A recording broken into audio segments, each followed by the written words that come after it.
오늘 함께 읽은 말씀을 가지고 인생의 부메랑이라는 제목으로 같이 말씀을 나누도록 하겠습니다. 어느 날 예수님이 제자들과 함께 배를 타고 갈릴리 바다를 항해하셨습니다.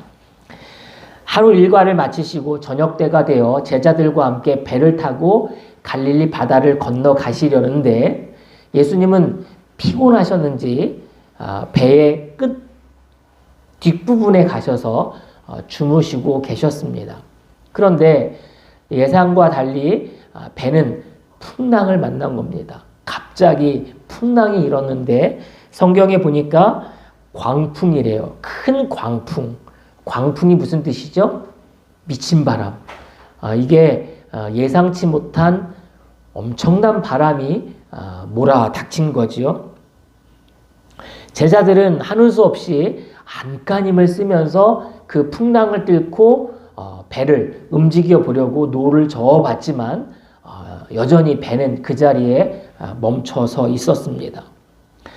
그럼에도 불구하고 예수님은 얼마나 피곤하셨는지 고물에 베개를 베고 주무시고 계시는 거예요. 비바람이 몰아치고 바닷물이 배 안에 가득 차게 되었음에도 불구하고 여전히 예수님은 주무시고 계시는 거예요. 제자들이 하는 수 없이 예수님에게 달려가서는 예수님을 흔들어 깨우는 거예요. 예수님, 지금 풍랑이 닥쳐서 우리가 죽게 된 것을, 우리가 이렇게 죽을 위기에 처해져 있는 것을 보고만 계시겠습니까? 라고 하면서 흔들어 깨우는 거예요. 예수님이 그렇게 깨어나셔서 왜들 무서워하느냐, 왜들 이렇게 믿음이 없느냐라고 책망하시면서 일어나 바람을 꾸짖으시고 바다더러 고요하라, 잠잠하라 라고 명령하십니다. 그렇게 말씀하시니 바람이 즉시로 멈추고 파도가 잔잔해진 거예요. 제자들은 놀랬죠. 이분이 도대체 누구시기에 바람도 파도도 그 말 한마디에 순종하는가 라고 깜짝 놀라게 됩니다. 저는 이 복음서에 나와 있는 예수님의 행적을, 예수님의 어떤 일화를 보면서 이런 생각을 해봐요. 예수님은 분명히 이 말씀을 통해서 우리에게 전달하는 메시지는 분명히 있을 거예요. 뭘까요? 예수님은 창조주 하나님이시라는 거예요. 예수님은 우주 만물을 창조하신 창조주이시기 때문에 그 창조된 피조물을 다스리시고 그것을 명령하실 수 있는 분이라는 사실을 우리에게 알려주고 계시는 거죠. 우리는 이 사건을 통해서 예수님은 분명히 창조한 모든 피조세계 위에 계시는 조물주라는 사실을 우리는 알 수 있습니다. 그리고 두 번째 깨닫게 되는 것은 저는 이런 생각해봐요. 야, 풍랑이 있는 가운데 어떻게 그렇게 성경에 코를 골았다는 말은 나오지 않지만 예수님이 잠꼬대를 했다는 말은 나오지 않지만 어떻게 비바람이 몰아치는 그 와중에 큰 광풍이 몰아치는 그 와중에 예수님은 계속 주무실 수 있을까? 저는 그걸 보면서 예수님의 하루 일정이 정말 열정을 쏟아붓는 일정이지 않으셨을까라는 생각을 해봐요. 그냥 설렁설렁 대충대충 하루를 살아가시는 게 아니라 하루를 모든 에너지를 다 소진할 만큼 비바람이 몰아치는 중에도 너무 피곤한 나머지 주무실 만큼 예수님은 열정적으로 하루를 사신 것 같아요. 도전이 되고 또 우리에게 어떤 교훈을 주는 메시지가 아닐까라는 생각을 해봅니다. 그리고 하나 더 묵상해 보면 이런 생각을 해보는 거예요. 예수님은 어떤 상황 속에서도 제자들처럼 불안하거나 염려되거나 두려움이 예수님의 마음을 사로잡을 수 없다는 거죠. 예수님은 물론 제자들과 달리 창조주이기 때문에 바람과 바다를 명령하여 잔잔케 하시고 멈출 수 있는 창조주이시기 때문에 그럴 수도 있지만 세상으로부터 다가오는 위협과 공격 앞에 예수님은 눈 하나 깜짝이지 않는 담대함이 있고 두려움이 없는 그런 분이시라는 거죠. 예수님이 그냥 바람이나 파도만 그렇게 두려워하지 않았습니까? 사람들로부터의 공격, 그것도 권력을 가지고 있고 무력을 행사할 수 있는 막강한 힘을 가진 자들 앞에서도 예수님은 굽히지 않으셨어요. 담대하셨죠. 당당하셨죠. 겁 없이 행동하셨죠. 왜 그래요? 예수님에게는 두려움이라는 것 자체가 없으셨기 때문에 그렇습니다.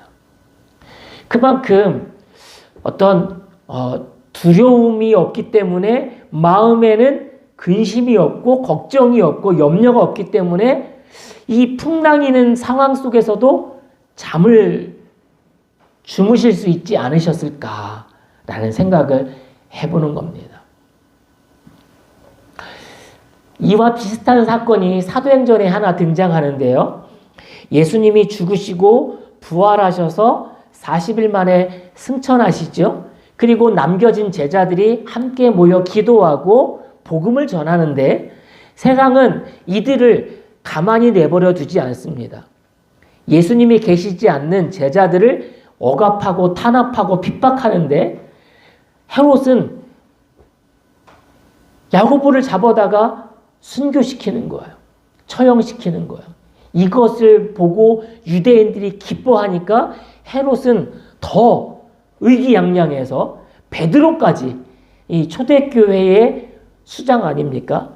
이 대장을 잡아다가 옥에 가두는 거예요. 그리고 이제 때가 되어서 이 베드로까지 사형시키려고 잡아 죽이려고 계획을 세우고 있었어요.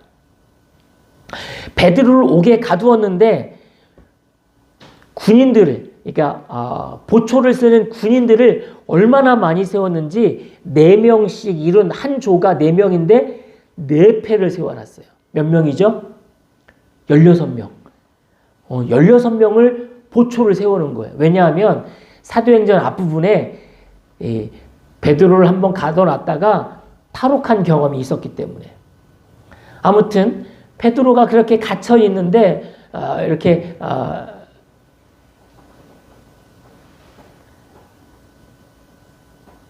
다음 날이면 이제 베드로가 형장의 이슬로 죽어야만 하는 상황인 거예요. 만약에 여러분들이라면, 여러분들이 베드로라면 그 감옥에 갇혀서 어떤 마음이었을까요? 어떤 심리 상태였을까요? 불안하겠죠. 잠은 제대로 잘 수 있겠습니까? 다리 뻗고? 그러지 못하겠죠. 억울하고 뭔가 속상하죠. 해야 될 일은 많은데 그리고 남겨진 사람들이 너무 그립기도 하고 뭐 등등 여러 가지 복잡한 생각 때문에 잠을 청할 수 없을 거예요. 그렇죠? 그런데 베드로는 뭐 했는지 아세요? 그 밤에 잠들어 버렸어요. 쿨쿨 잠들어 버렸어요. 그걸 어디서 알 수 있느냐면 그렇게 잠들어 있는 베드로를 위해, 감옥에 갇혀 있는 베드로를 위해 성도들은 교회에서 함께 기도하고 있을 그때에 주의 천사가 그 감옥에 찾아온 거예요. 그리고 베드로를 탈옥시키는데, 추록시키는데 베드로가 잠들어 있으니까 주의 천사가 베드로를 깨워야 되잖아요. 어떻게 깨웠을까요? 야, 베드로야, 일어나. 빨리 나가야 돼. 우리 탈옥하자. 이렇게 깨우는데 흔들어 깨웠다고 그러지 않아요. 옆구리를 쳐서 깨웠대요. 성경에 보니까 영어 성경만 봐도 옆구리를 쳐를 뭐라고 말해요? 스트라이크. 우리 야구할 때 보면 스트라이크 나오잖아요. 무슨 뜻이에요? 아주 강하게 강타했다는 뜻이에요. 여러분, 천사가 이 잠들어 있는 베드로를 왜 보통 잠들어 있는 사람을 깨울 때 어떻게 깨워요? 뭐 소리를 지르든지 아니면 뭐 흔들어 깨우잖아요. 보통은. 그죠? 일어나야 돼. 흔들어 깨우잖아요. 천사가 아마 저는 성경에 나와 있지 않지만 상상해 보는 거예요. 주의 천사가 아마 한두 번 베드로를 흔들어 깨웠을지 몰라요. 근데 너무 깊이 베드로가 잠들어 있다 보니 천사가 아마 발이 있었는지는 모르겠지만 옆구리를 치지 않았을까?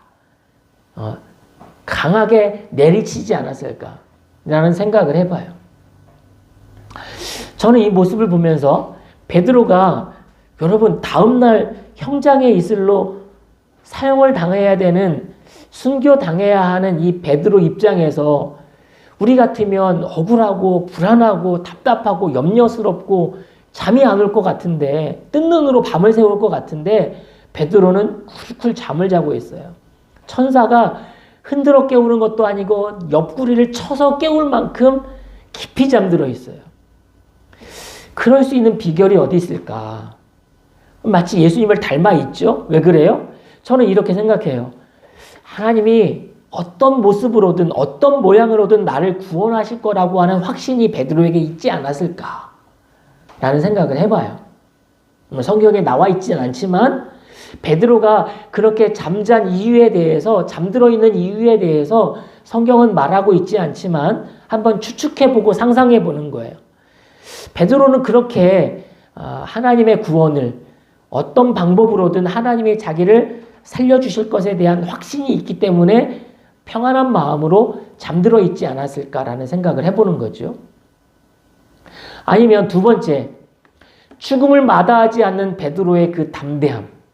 죽으면 죽으리라 라고 말했던 우리 에스더의 고백처럼 죽으면 죽는 거지 뭐. 내가 주를 위하여 고난을 받고 내가 주를 위하여 죽을 수 있다는 것이 얼마나 감사한 일이야 라고 사도들이 생각을 했었잖아요. 그만큼 베드로가 오늘 그래 내일 주를 위해 죽는다는 것이 얼마나 감격스럽고 영광스러운 일인지 몰라. 죽으면 죽지 뭐 라고 마음에 평안함을 가지고 있지 않았을까. 그래서 잠들어 버린 것은 아닐까. 여러분 보통 우리가 잠을 자지 못하는 이유는 뭘까요? 잠을 자지 못하고 불면증에 시달리는 이유는 첫 번째, 낮에 너무 잠을 많이 자서. 그죠? 낮에 잠을 많이 자면 밤에 잠들기 힘들지 않습니까? 또는 카페인에 노출이 돼서 커피 한 잔 마시고 나면 밤에 잠을 못 자는 분들이 계시지 않습니까? 그럴 수 있어요. 그죠? 다양한 이유로 밤잠을, 꿀잠을, 단잠을 자지 못하는 이유가 있기도 하지만 성경에 보면 잠을 하나님이 주신대요. 사랑하는 자에게 잠을 주신대요. 그 말을 보면 잠은 분명 하나님의 축복인 것이 분명해요. 성경에 보니까 이렇게 나와 있습니다. 같이 한번 읽어볼게요. 시작. 너희가 일찍이 일어나고 늦게 누우며 수고의 떡을 먹음이 헛되도다. 그러므로 여호와께서 그의 사랑하시는 자에게는 잠을 주시는도다. 이게 무슨 얘기죠? 일찍이 일어나. 왜 일찍 일어나요?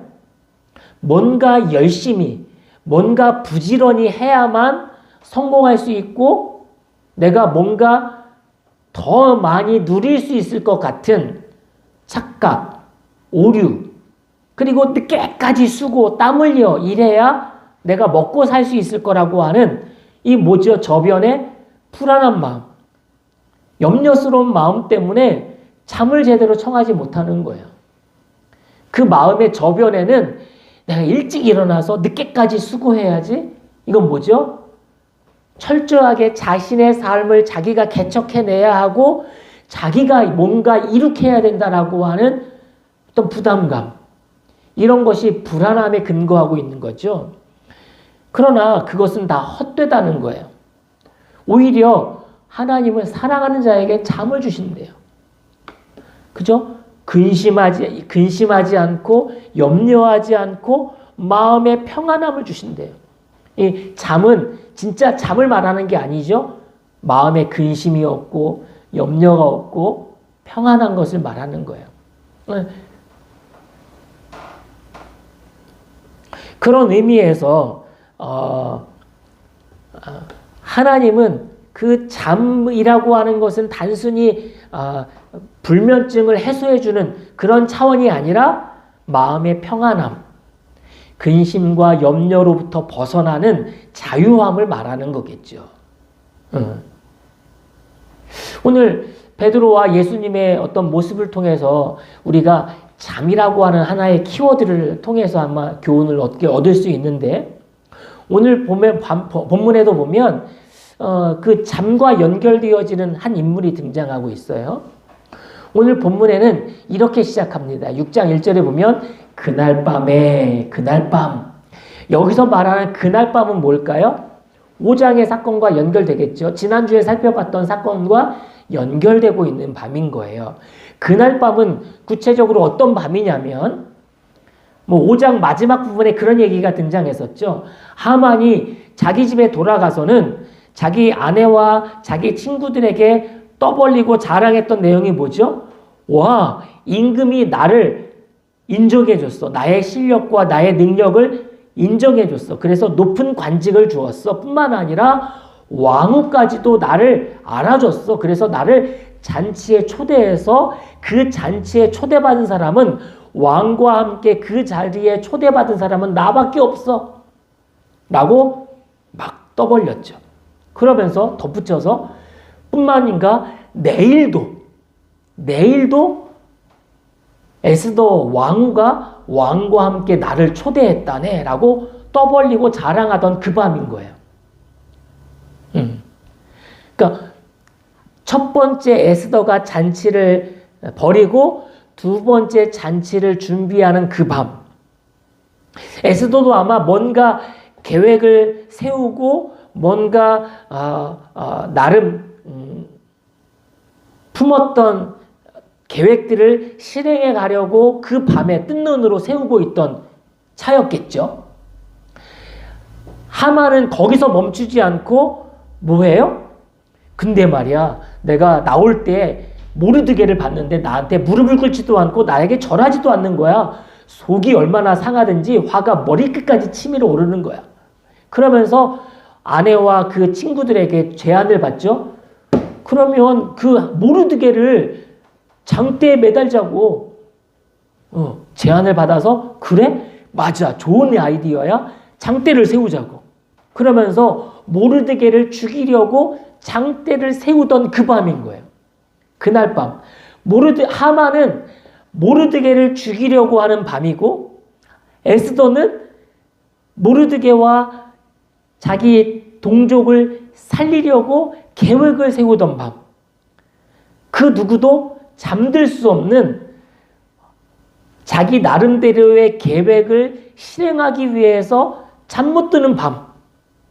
그런 밤이었어요. 그렇죠? 한 사람은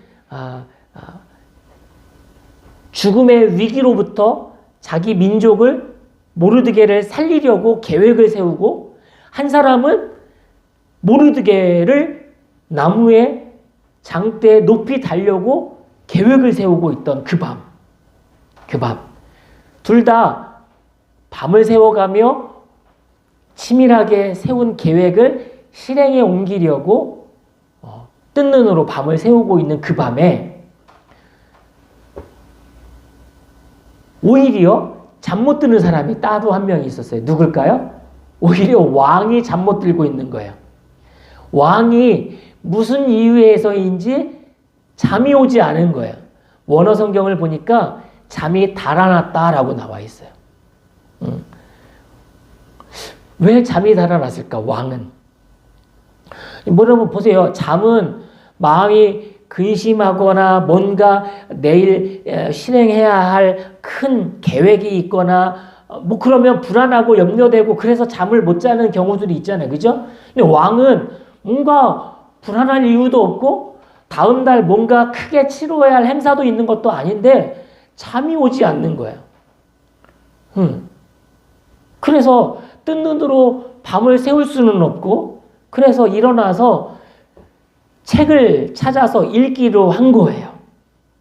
그 책이 뭐냐면 궁중실록이에요. 자신이 왕이 돼서 나라를 다스리면서 했던 치적들을 정리해 놓은 궁중실록을 찾아서 읽기로 한 거예요. 그래서 신하들에게 그 책을 펴서 읽어라 라고 소리내서 읽어라 했는데 마침 읽고 있는 내용이 뭘까요? 딱 그냥 책을 딱 펴서 읽었는데 그 내용이 뭐냐면 오래전에 궁궐문을 지키던 두 내시가 빅다나와 데레스라고 하는 두 내시가 에스더서 2장에 나오는 내용이죠. 이 두 내시가 왕을 시해하려고 암살하려고 하는 계획을 모르드게가 정보를 알고 왕에게 전달해서 조사해 보니까 실제로 그런 일이 있어서 이 두 내시를 제거하고 문제가 해결되는 일들이 그 궁중실록에 기록되어져 있는 거예요.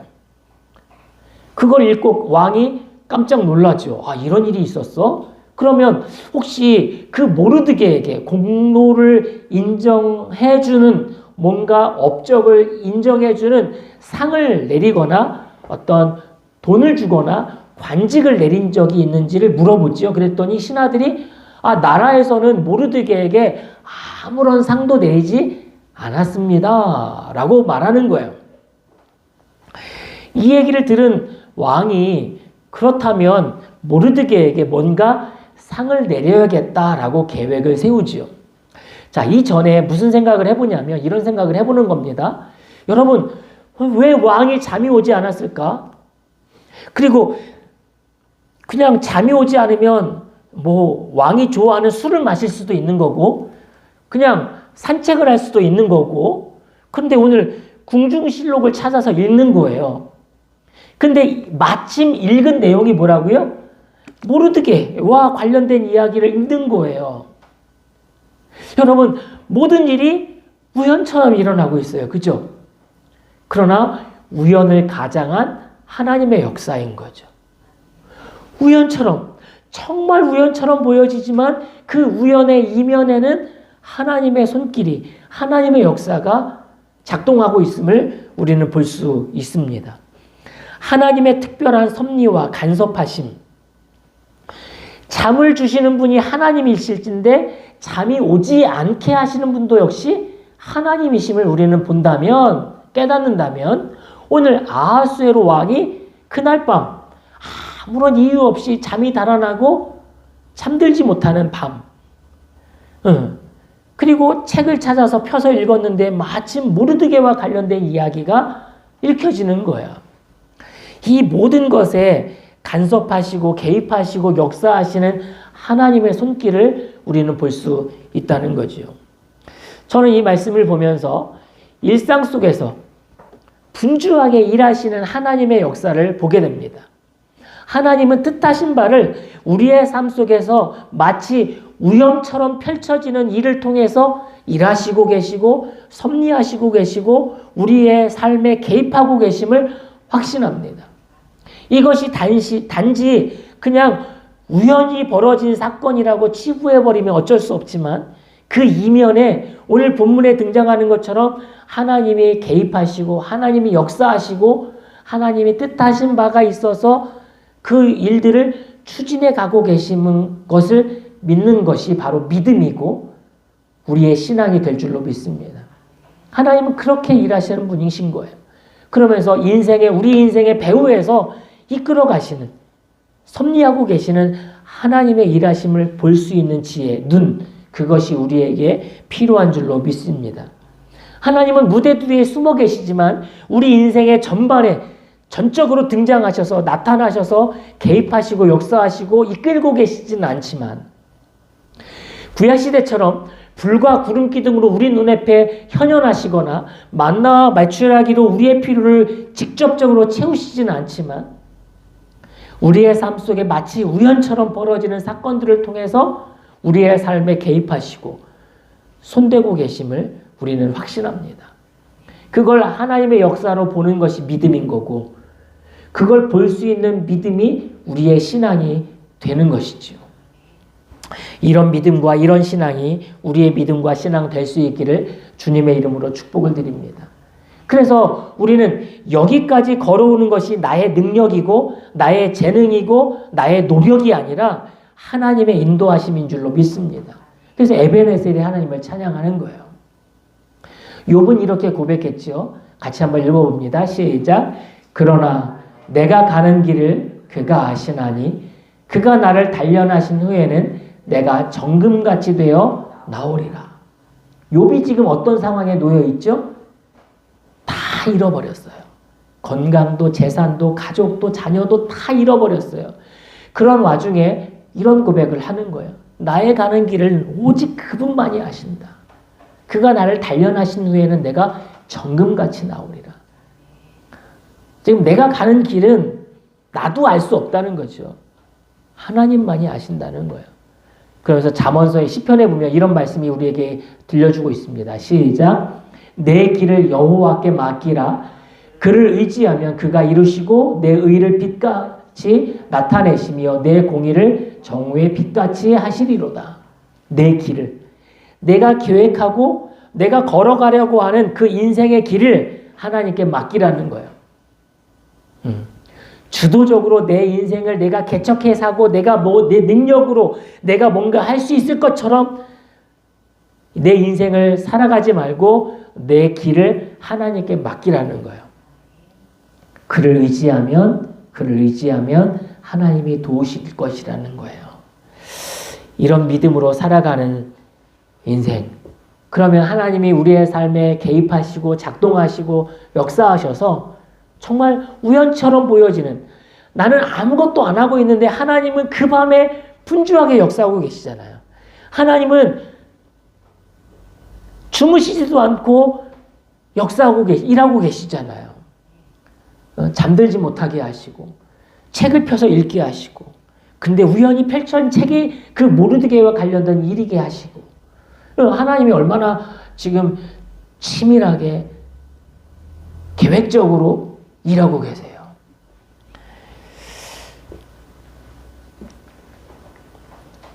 그래서 왕은 모르드게의 공로를 치하하기 위해서 의견을 물을 신하를 찾는데 여기 또 하나 등장해요. 그래서 밖에 누가 있느냐? 그러니까 왕은 뭔가 스스로 결정하지 못하고 늘 물어보죠. 이 일을 어떻게 할지를 물어볼 신하를 찾아요. 근데 마침 그 타이밍에 누가 와 있었어요? 하만이 뜰에 와 있는 거예요. 왜 와 있을까요?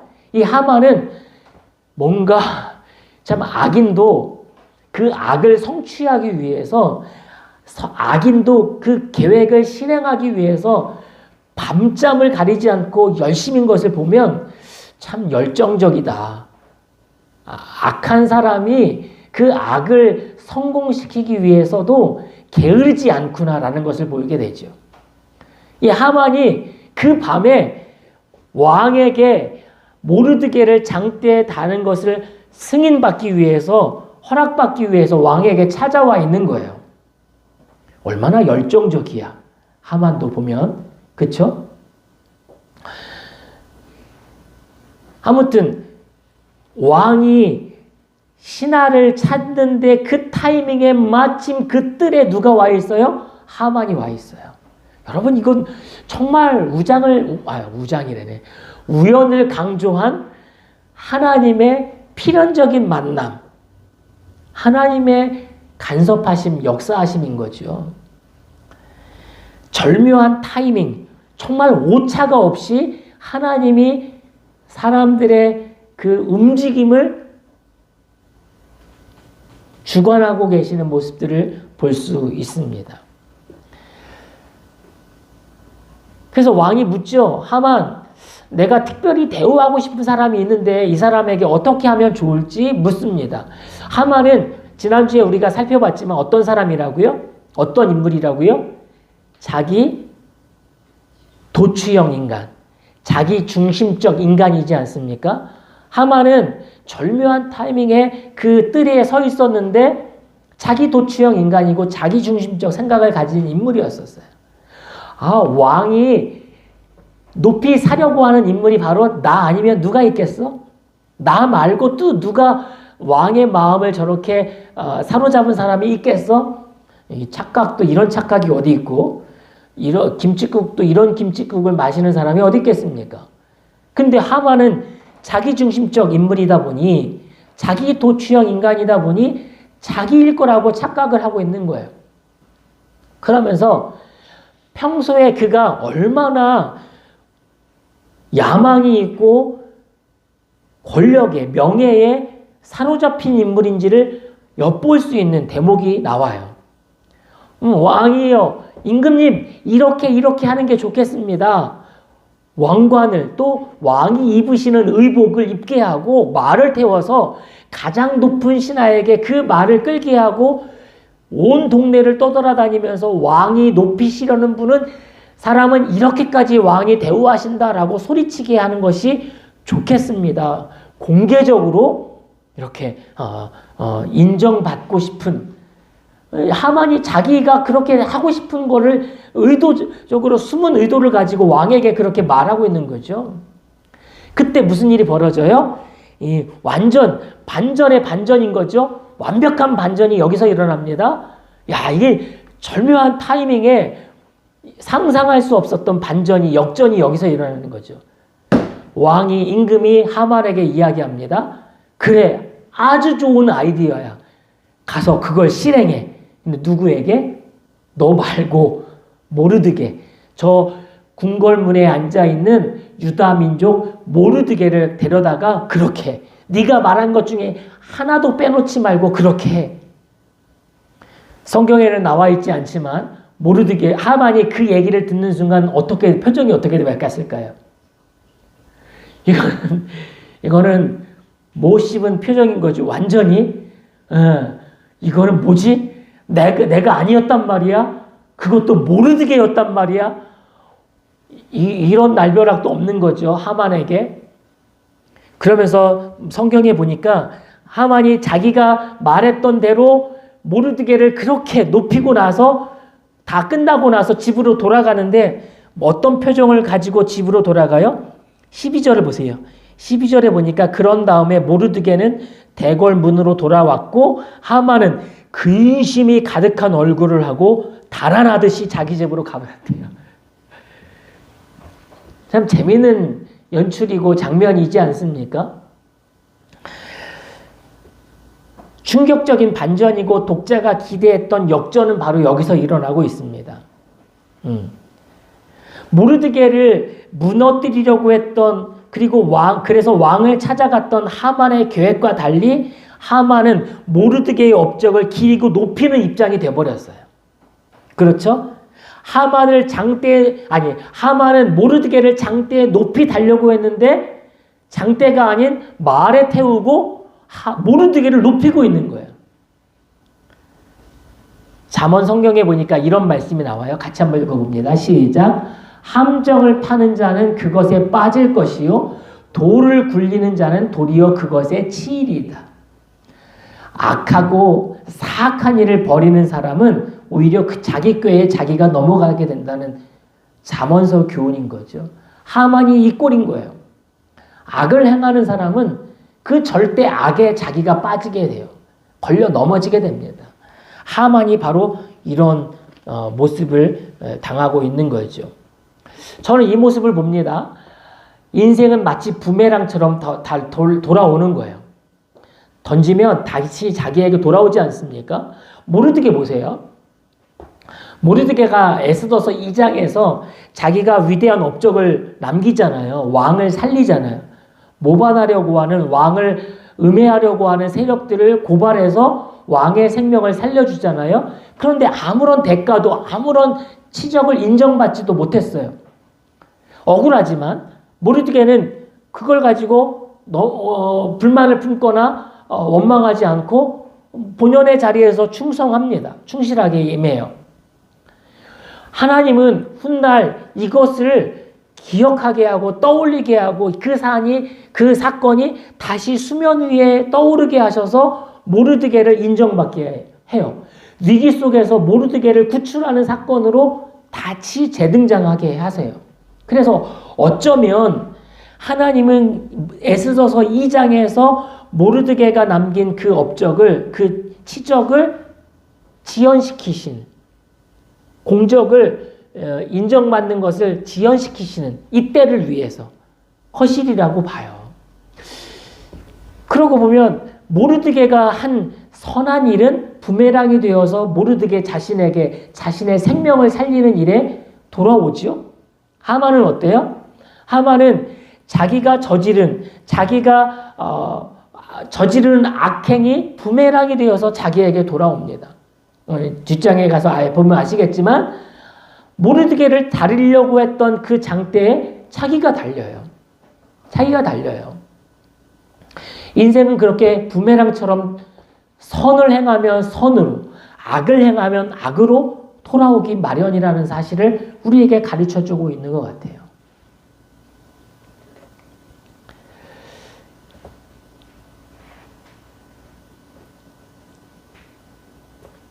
그래서 하나님의 일하심은 때로는 지금 당장 우리가 원하는 대로, 우리가 원하는 타이밍에, 우리가 원하는 방법으로 이루어지지 않을 수 있어요. 하나님은 의도적으로 모르드게가 그 업적이 인정받는 것이 지연되어지고 이렇게 차의 일로 미루어지는 것처럼 우리가 기도하고 우리가 바라는 것들이 이렇게 지금 당장 이루어지지 않을 수 있어요. 하나님은 지연시키실 수 있어요. 왜냐하면 그 훗날 뭔가 하나님의 계획하심이 있고 뜻하심이 있기 때문에 그런 거라는 거죠. 우리는 그걸 믿고 인내하며 기다리는 거예요. 참고 인내하는 거죠. 성경은 우리에게 이렇게 가르쳐주고 있습니다. 아무것도 염려하지 말고 다만 모든 일에 기도와 간구로 너희 구할 것을 감사함으로 하나님께 아뢰라. 지금 당장 염려스럽고 걱정스럽고 불안하고 그래서 잠 못 드는 일들이 여러 가지가 있지만 뭐 하래요? 감사함으로 하나님께 기도하래요. 그리하면 모든 지각에 뛰어난 하나님의 평강이 그리스도 예수 안에서 너희 마음과 생각을 지키시리라. 우리 마음 안에 평강을 주시겠다는 약속인 거죠. 우리는 다음 주일을 추수감사주의로 지키게 됩니다. 돌아보면 지난 1년 동안 뭔가 특별히 남는 것도 특별히 얻은 것도 비교해서 더 많이 누리는 것도 없는 것 같은 그냥 별반 다르지 않은 것 같은 1년을 보내온 것 같아요. 그러나 우리가 코로나를 지내면서 이런 생각을 한 적이 있었지 않습니까? 지극히 평범하고 일상적인 삶이 얼마나 감사한 건지 우리 깨달은 적이 있었잖아요. 그렇죠? 그러고 보면 뭔가 특별한 일이 있어야 감사가 아니라 뭔가 더 많이 누리고 더 많이 소유하고 이전보다 더 많이 좋아져야 감사가 아니라 이 평범한 일상이 얼마나 감사한 일인지 그죠? 얼마나 감사한 일인지 깨닫게 된다는 거죠. 그런 의미에서 오늘 에스더서를 통해서 배우게 되는 것은 인생은 마치 부메랑처럼 내가 던지고 내가 뿌린 씨앗이 나에게 다시 되돌아온다는 거예요. 그래서 감사는 또 다른 감사를 낳는다는 이 진리를 깨닫고 우리는 감사의 씨를 심고 또 감사의 기도의 제목들을 하나님께 올려드려야 할 줄로 믿습니다. 그러면 감사하는 자에게 하나님은 또 다른 감사의 제목들을 주신다는 거지요. 같이 한번 읽어보겠습니다. 시작. 그들에게 이르기를 여호와의 말씀에 내 삶을 두고 맹세하노라. 너희 말이 내 귀에 들린 대로 내가 너희에게 행하리니. 이스라엘 백성들이 애굽에서 나와 광야에서 이스라엘 백성들이 하나님과 모세 앞에 행한 언행이 뭐죠? 늘 불평하고 늘 원망하고 늘 애굽으로 돌아갔으면 좋겠다. 늘 이 광야에서 죽는 게 낫겠다. 이런 말들을 하는 거예요. 그랬더니 하나님이 모세에게 하는 말이 뭐예요? 내 삶을 두고 맹세하노니 너희 말이 너희가 평소에 그렇게 내뱉는 말이 투덜거리는 말이 내 귀에 들린 대로 내가 너희에게 그대로 행하겠다. 그러니까 평상시에 이스라엘 백성들이 하는 말이 뭐죠? 차라리 죽는 게 낫겠다. 이 광야에서 먹을 게 없고 마실 물이 없어 이렇게 고생하느니 차라리 죽는 게 낫겠다. 그런 말을 늘 내뱉었거든요. 하나님이 하시는 말씀이 뭐예요? 너희 말이 수시로 그렇게 내뱉는 말대로 내 귀에 들리는 대로 내가 시행하겠다. 하나님 진짜로 그렇게 하셨죠. 우리가 평상시 어떤 말을 하느냐가 중요한 거죠. 불평하고 원망하고 감사치 않는 그런 말들이 아니라 늘 감사하고 늘 고마움을 표현하는 말들을 통해서 악은 악으로 갚으시고 선은 선으로 갚으시고 감사는 감사의 조건들로 갚으시는 마치 부메랑처럼 돌아오게 하시는 갚으시는 그 하나님의 손길을 기억할진데 우리는 우리의 삶을 날마다 감사함으로 채워갈 수 있어야 할 줄로 믿습니다. 저는 하만을 보면서 그런 생각을 해보는 거예요. 모르드게를 통해서 그런 생각을 해보는 거예요. 모르드게가 그렇게 씨를 뿌리었으니 인생의 위기 속에 절박한 위기 속에서 하나님은 그 사건을 통하여 모르드게를 구원하시잖아요. 그리고 하만을 통해서 보는 교훈은 그가 뿌린 씨앗이 그가 뿌린 악행이 그에게 부메랑이 되어서 돌아와요. 인생은 마치 그래요. 내가 심은 대로 걷고 내가 뿌린 대로 추수하는 거예요. 감사로 심은 자가 감사로 거두고 내가 감사함으로 하나님 앞에 심는다면 감사의 추수를 할 수 있는 거죠. 우리의 삶에 그런 감사가 풍요해질 수 있기를 열매가 맺혀질 수 있기를 주님의 이름으로 축복을 드립니다. 기도하겠습니다.